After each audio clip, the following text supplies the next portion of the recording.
Hello everybody, welcome back to Anglo Election Insights, where today I'm ducking across to the UK to cover local elections and the Runcorn and Helsby by-election coming up on May the 1st, just before the Australian federal election and just after the Canadian federal election. So, as I'm sure you're already aware, it's a very busy time in Anglosphere politics. Now, we'll start with the by-election, which is shaping up to be quite an interesting contest. So, if we look at the result in 2024, the general election, we can see that Labor won on a majority, with Reform polling second, narrowly ahead of the Conservatives. So a safe Labor seat. Apparently, it's their 16th safest seat in the country, in fact. But the sitting member, Mike Amesbury, you can look him up. There's rather dramatic footage of him, like literally punching a constituent outside a club or something. Anyway, so he's up on charges of assault and he's resigned, so that's why we have a by-election. Now, if we have a look at the NowCast model for Runcorn, and then this might prove a slight challenge for me to find, or perhaps not, I think that was it. There we go. So the current NowCast model is saying that Labor would hold in a general election by nearly 10%, but obviously that's quite a bit in from the near 30% plus result that they won the seat on in 2024. So it's certainly come in quite a bit. This seat, the demographics are slightly older than the rest of Britain. One of these kind of northern red wall type towns where deindustrialization has impacted its economy. Manufacturing is a big part of its economy. So it's full of the kind of voter that has swung back to Labor in the 2024 cycle, but are sort of quite dissatisfied with the way the current Labor government has handled issues such as immigration, things like the NHS, the improvements that they were looking for haven't sort of come to life yet, cost of living, these sorts of issues. It's also a very white constituency where Reform are, potentially making gains with these white sort of blue collar British voters. So it's shaping up as a really close contest. Basically what it's going to come down to is not so much if Reform are going to take heaps and heaps of support off the Labor Party, but if turnout amongst 2024 Labor voters is low enough to the point where Reform can actually win. And we see here there are a couple of polls. So there was a Lord Ashcroft poll in early March taken from a sample of about 700, which showed Reform winning 40% of the vote and taking the seat. And I think as part of that poll, when they adjusted for how likely respondents were to actually turn out and vote, the Reform lead grew to about 7 or 8%. So very bullish polling for Reform there.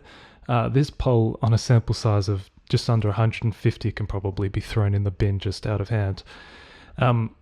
Having a quick look at the betting markets as well, Betfair's probably a better indicator of, a better indicator than it usually is because of the fact that they're based in the UK. Now we can see Reform are pretty heavy favourites there on 1.38, Labor out at 3.25.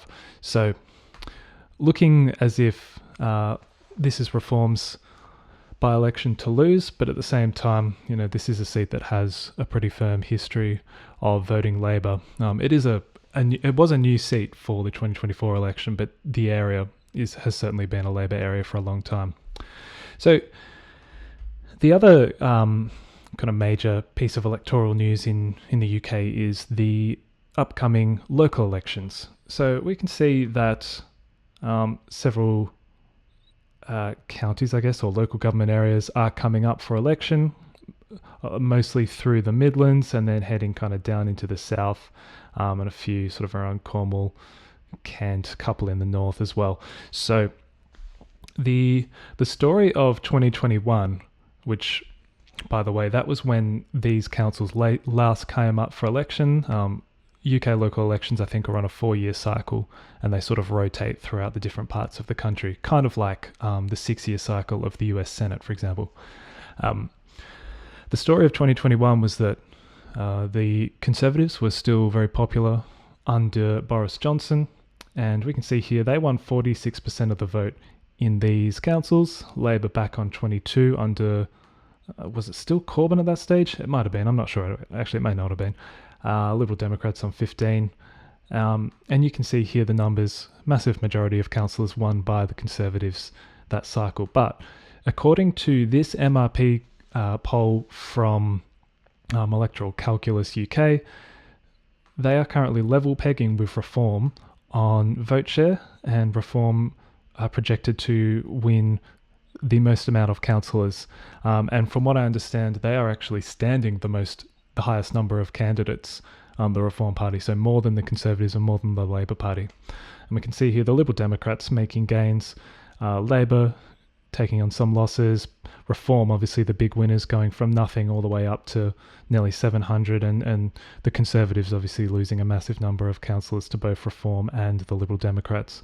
Bit harder to make sort of predictions based on MRP on some of these smaller parties and other independents, that sort of thing.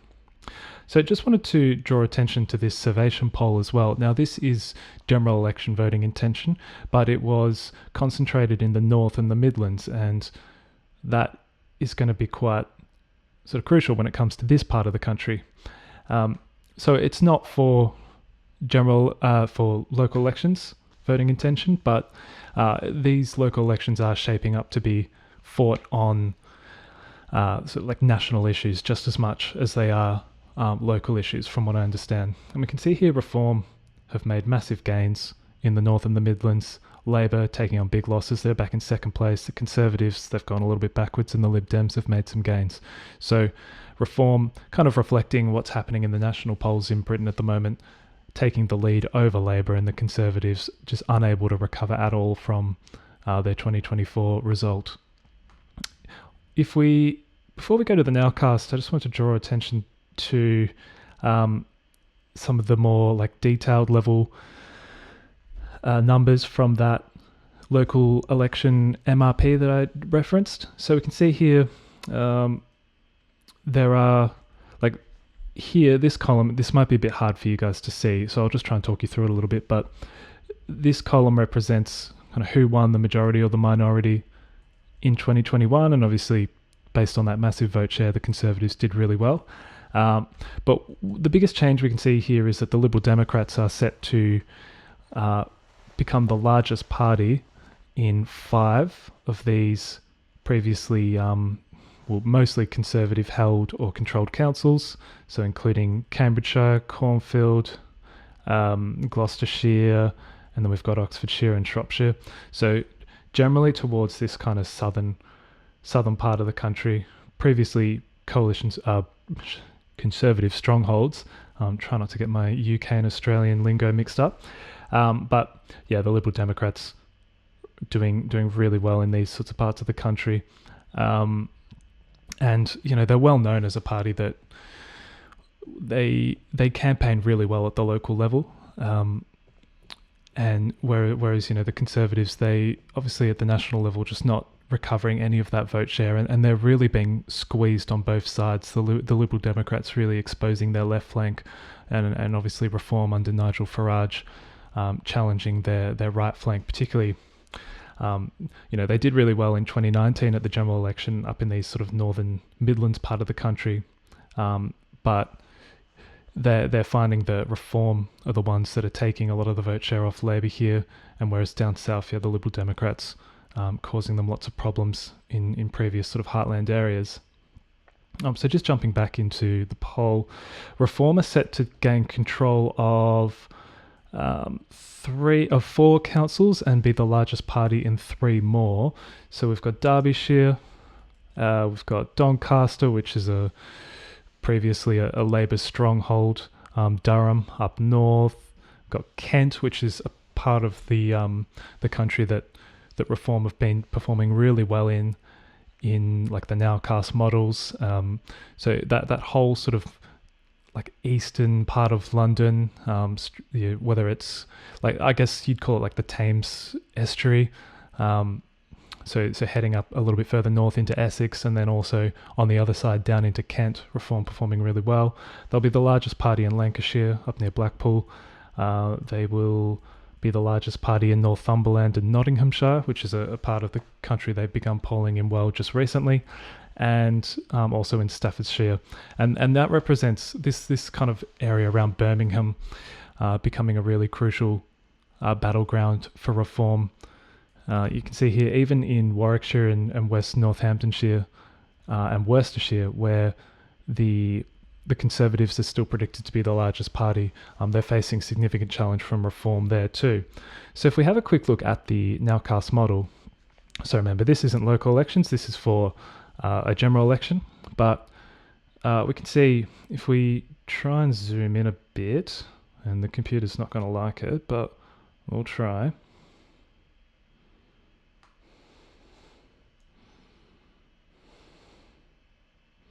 All right, so this is the Birmingham area where Labor is sort of firmly in control at the sort of within the city limits. But then as we go a bit further out, you can see that Reform is starting to make some gains in the suburbs and the outskirts, and even in the seats that Labor are predicted to win at the moment, so for example, Wolverhampton South East, you can see that the margin is very close there, with Reform making major gains. A better way to look at it might be the margin map, so we'll see heaps and heaps of, like, the deep red colours are really just sort of around London and some of these areas around Liverpool, Manchester, even Sheffield perhaps. But as we get into places like Birmingham, we can see that, Reform are really putting in a big challenge to Labor. You can see they're also like sort of left-leaning independents. Birmingham. Here we go. So as you get like into the city centre, yes, it's still very much Labor stronghold, but as I said, as you go further out, less so. We mentioned as well, like the north, particularly this northeast, you can see, so areas like around Newcastle, for example, still in the actual metro areas, Labor quite strong, but if we go a little bit further south, Reform actually predicted to win some of these seats on the NowCast model, and then like remembering that Northumberland was going to be a very close local election, we can see a genuine 3-horse race here, and then just north of Newcastle, Reform ahead.